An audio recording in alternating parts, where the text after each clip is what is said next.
Hello, I'm Bill Reid, and I'm the lawyer who provides a legal service to George Brown College students through the Student Association. I am a lawyer in good standing with the Law Society of Ontario and have been for many years.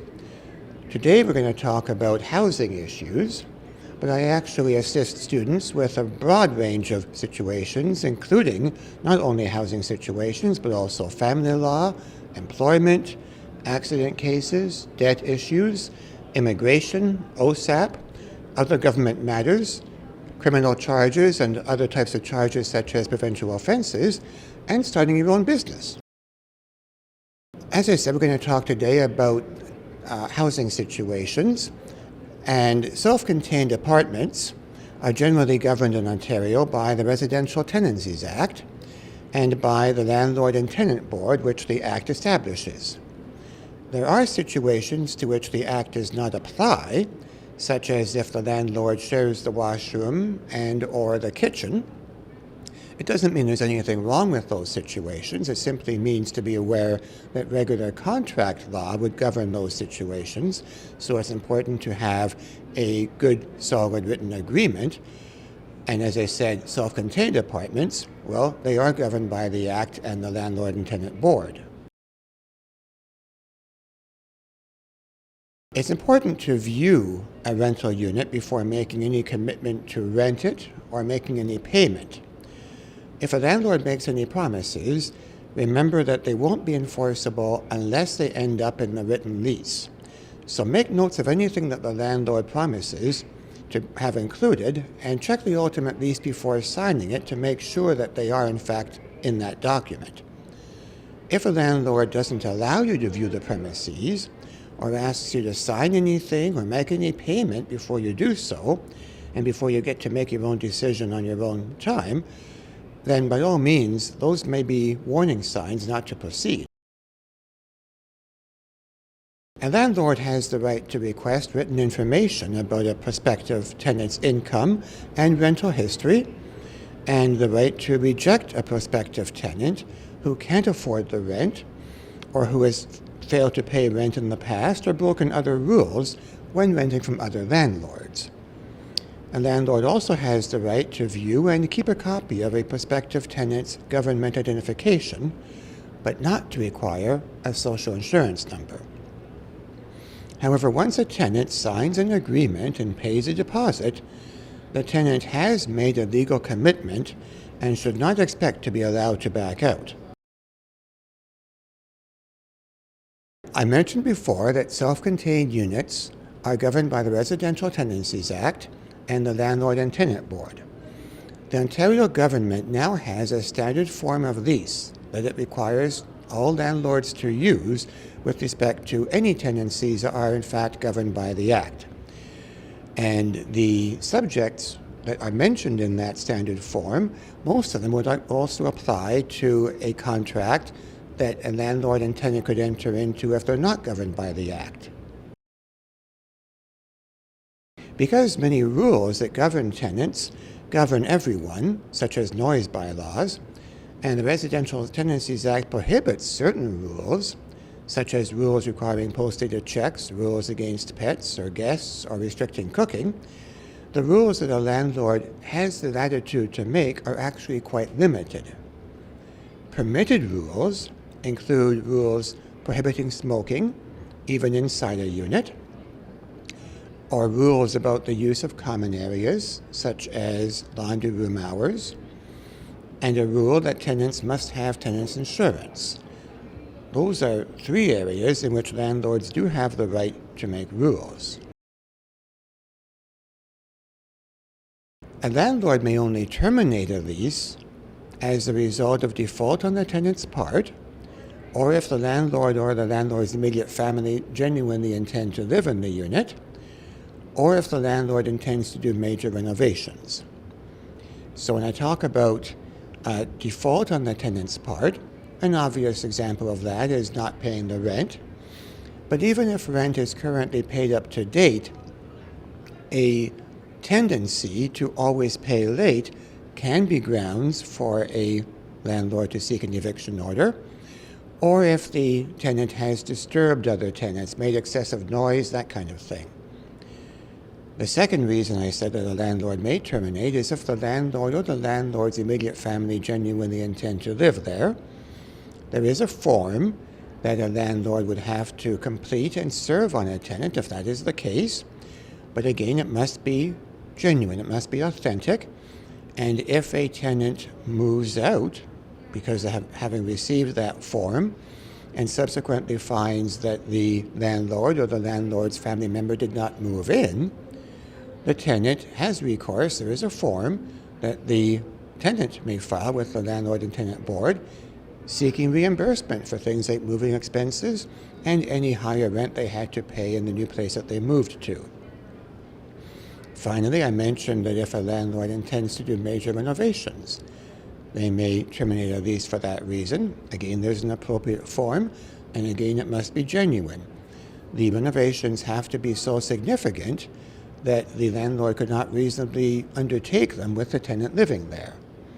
If the tenant feels that the renovations could be done while the tenant lives there, the tenant has the right to challenge that notice as well, and if necessary, the Landlord and Tenant Board could decide whether the proposed renovations are in fact so serious that they require the tenant to move out. A tenant may terminate a tenancy at the end of a fixed term or any subsequent rental period on 60 days' notice.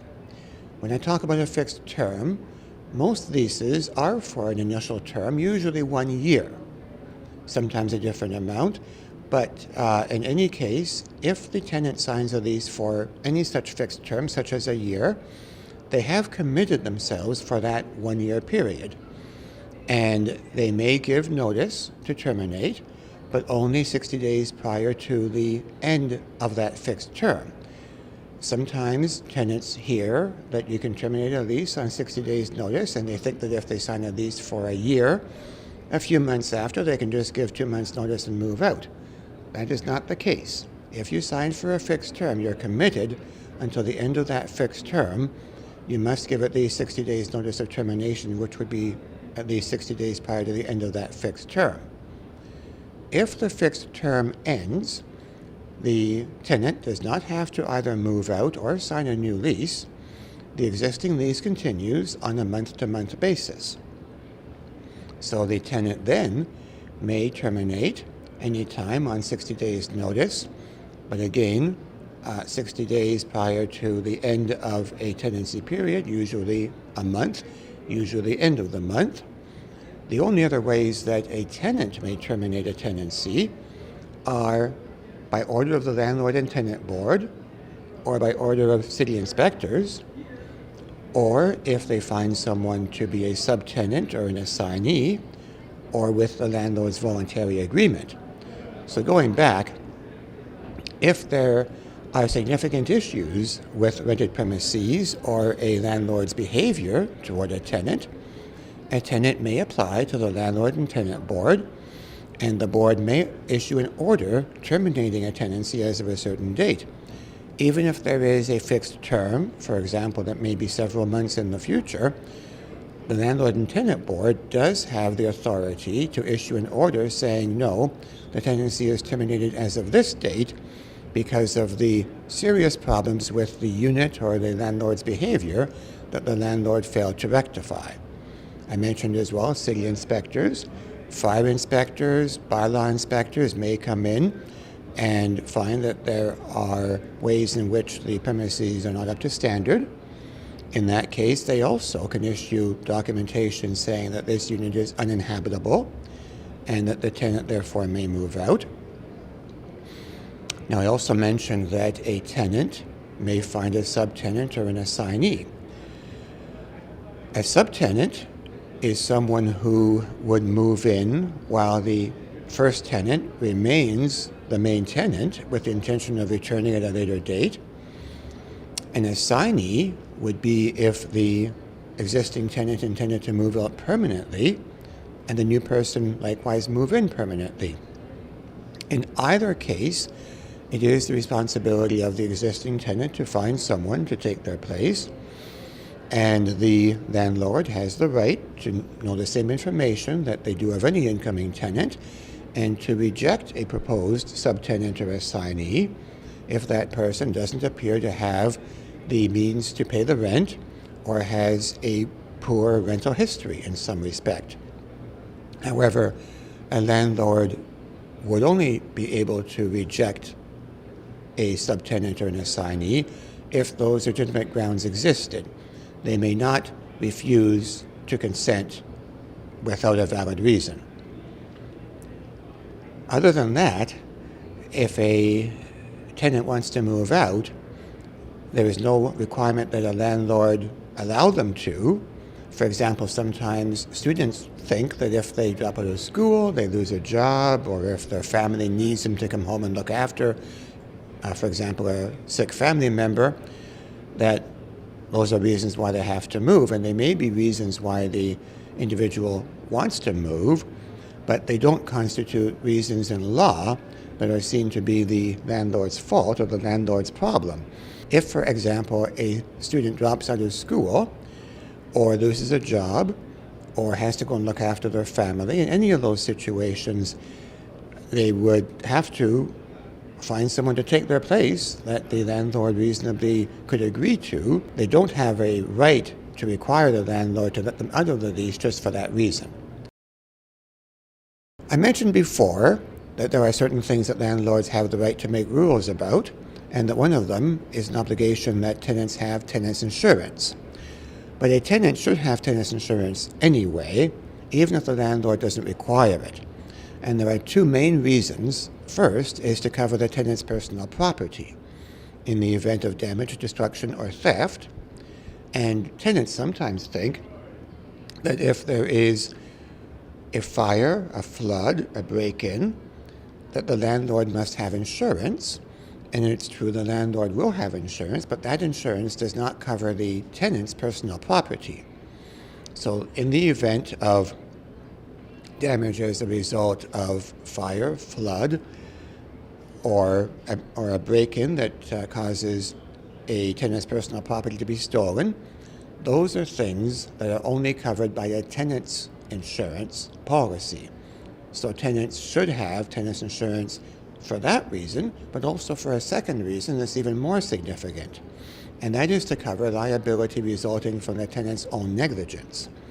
A tenant may sometime leave a tap running, or leave an element on the stove, or a pet may knock over a candle, or a guest may knock over a candle, or whatever. In any of those situations, the tenant's own actions, or that of a guest, may cause damage, fire, flood, whatever, or a spill on the ground may cause someone to slip and fall and hurt themselves. In any of those cases, a tenant could be sued, and that is the second reason, even more significant as I say, that all tenants should have tenants insurance, whether a landlord requires it or not. Now, I may be contacted. My email address is legal@sagbc.ca, which is forwarded to my personal Gmail, and I would reply, as always, very quickly. Consultations usually begin via email, and we continue from there. So that concludes today's workshop, but we do intend to present others in time to come. I mentioned before about the various areas of law that I help students in, and so stay tuned because there'll be more workshops on each of those areas in time to come.